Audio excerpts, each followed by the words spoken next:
En este episodio nos adentraremos a lo que fue la historia de la Primera Guerra Mundial, que tanto a ti como a mí nos dejó una huella en nuestro caminar. Te recomiendo quedarte hasta el final del video, porque siempre la mejor parte está de último. Así que, sin más preámbulo, comencemos. La Primera Guerra Mundial, también llamada la Gran Guerra, fue un conflicto militar de carácter mundial, aunque centrado en Europa, que empezó el 28 de julio de 1914 y finalizó el 11 de noviembre de 1918, cuando Alemania aceptó las condiciones del armisticio aliado. Tras el fin de la guerra, 4 grandes imperios dejaron de existir: el alemán, el ruso, el austrohúngaro y el otomano. Los estados sucesores de los dos primeros perdieron una parte importante de sus antiguos territorios, mientras que los dos últimos se desmantelaron. El mapa de Europa y sus fronteras cambiaron por completo y varias naciones se independizaron o se crearon. Al calor de la Primera Guerra Mundial, se fraguó la Revolución Rusa, que concluyó con la creación del primer estado en la historia autodenominado socialista, la Unión Soviética.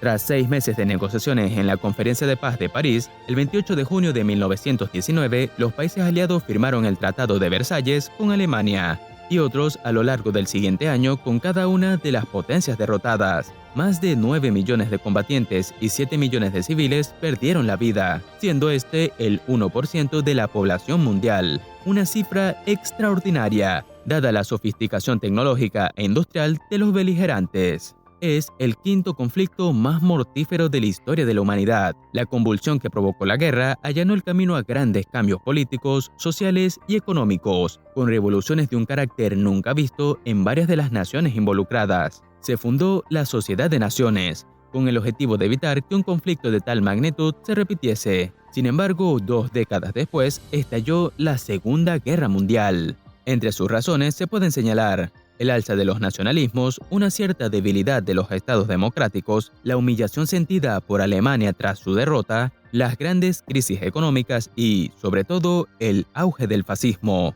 En 1914, Europa estaba en el cenit de su dominio mundial. Tras la revolución industrial y la explosión demográfica, Europa había logrado establecer una dominación política, económica y militar a nivel mundial, basada en una abrumadora superioridad técnica e intelectual. Reunía a una cuarta parte de la población mundial y cada año cientos de miles de europeos emigraban a países de ultramar, una emigración que no hacía sino cimentar el dominio europeo sobre el resto del mundo. A principios del siglo XX, el mundo estaba configurado para beneficio de Europa y la explotación económica de los territorios fuera del continente se guiaba sobre la máxima, dirigida por Europa y para Europa. Sin embargo, en su interior aún existían muchas diferencias. Francia y Reino Unido poseían el 70% de la mano de obra cualificada y capacidad industrial de todo el continente, por lo que la dominación de Europa era más bien la de Europa Occidental, un selecto grupo de países. Estados Unidos, Reino Unido, Alemania y Francia eran responsables de más del 60% de las exportaciones mundiales y detentaban en la práctica el monopolio en la fabricación de productos manufacturados. El nivel de analfabetismo era dispar entre las potencias industriales europeas. De cada 1000 soldados enviados a la guerra por cada potencia, 330 eran italianos, 220 austrohúngaros, 68 franceses y un alemán eran analfabetos. En vísperas de la Primera Guerra Mundial, Londres ejercía de centro de la economía mundial y Europa la fábrica del mundo. Poseía el dominio absoluto del comercio internacional y los mercados financieros. Sin embargo, antes de 1914, esta hegemonía ya amenazaba con resquebrajarse, producto de las tensiones imperialistas entre las grandes potencias, el ascenso de Japón en Asia y los Estados Unidos en América, y en su interior, la creciente influencia del marxismo y la agitación en aumento de la clase obrera europea, que amenazaban con subvertir el capitalismo liberal y el orden social existente. El colonialismo europeo afectó a gran parte del mundo, con la excepción de China y otras naciones orientales que mantuvieron su propia independencia. También hubo casos de descolonización exitosos en algunos dominios británicos habitados por colonos o descendientes de colonos blancos, y en las antiguas y diversas colonias españolas en América que alcanzaron su independencia en el siglo XIX. El establecimiento del protectorado francés sobre Túnez en 1881, la ocupación británica de Egipto de 1882 o el reparto más o menos pactado de África tras la Conferencia de Berlín animó a las potencias europeas a la dominación de vastos territorios. Sin embargo, las crecientes tensiones en la carrera por la conquista de nuevos territorios fuera de Europa intensificaron las rivalidades y crearon alianzas entre las naciones del continente, en especial desde la década de 1890. Dado que la división del mundo estaba completa y a ella había llegado tarde el Reino de Italia y el Imperio Alemán, por lo que su parte era menor en relación con las demás naciones europeas. Durante todo el siglo XIX, las principales potencias europeas hicieron un gran esfuerzo por mantener el equilibrio de poder en toda Europa, dando como resultado una compleja red de alianzas políticas y militares en todo el continente para comienzos del siglo XX.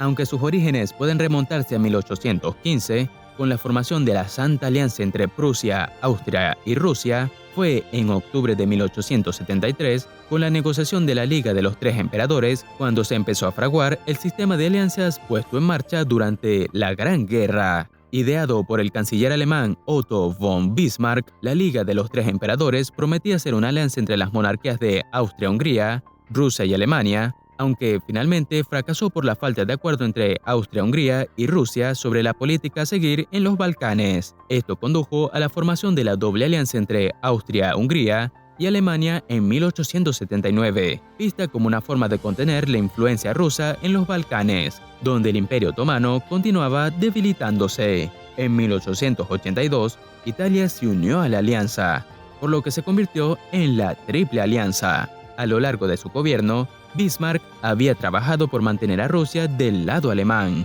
en un esfuerzo por evitar una guerra en dos frentes contra Francia y Rusia. A pesar de ello, cuando Guillermo II llegó al trono y se convirtió en Kaiser, sus diferencias con Bismarck obligaron a este último a retirarse y su sistema de alianzas fue progresivamente desmantelado, incluido el Tratado de Reaseguro con Rusia. El emperador se negó a renovar en 1890. Solo 2 años más tarde se creaba la Alianza Franco-Rusa para contrarrestar a la Triple Alianza. Francia deseaba la revancha tras la derrota sufrida frente a Prusia en la Guerra Franco-Prusiana de 1870-1871. Mientras París estaba asediada, los príncipes alemanes habían proclamado el imperio, llamado también Segundo Reich, en el Palacio de Versalles, lo que significó una ofensa para los franceses. La Tercera República perdió Alsacia y Lorena, que pasaron a ser parte del nuevo Reich germano. Su recuperación era ansiada por el entonces presidente francés Raymond Poincaré.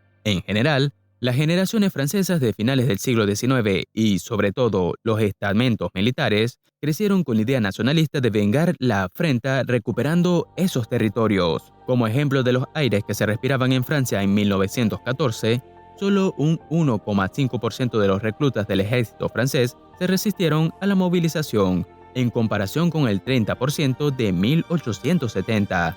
Aunque reacio a establecer alianzas con sus potenciales aliados, rasgo habitual de la política exterior del Imperio Británico, que él mismo denominaba como espléndido aislamiento, Reino Unido temía cada vez más la expansión militar y naval alemana, por lo que en 1904 firmó una serie de acuerdos con Francia, conocidos como la Entente Cordiale, y 3 años después firmó la Entente Anglo-Rusa en 1907. Si bien estos acuerdos no representaban una alianza formal entre el Imperio Británico, Francia y Rusia, y en la práctica eran sobre todo un arreglo respecto a cuestiones coloniales, dieron pie a la posibilidad de que Gran Bretaña pudiera entrar de parte de Francia o Rusia en futuros conflictos, por lo que este sistema de acuerdos bilaterales pasó a conocerse como la Triple Entente.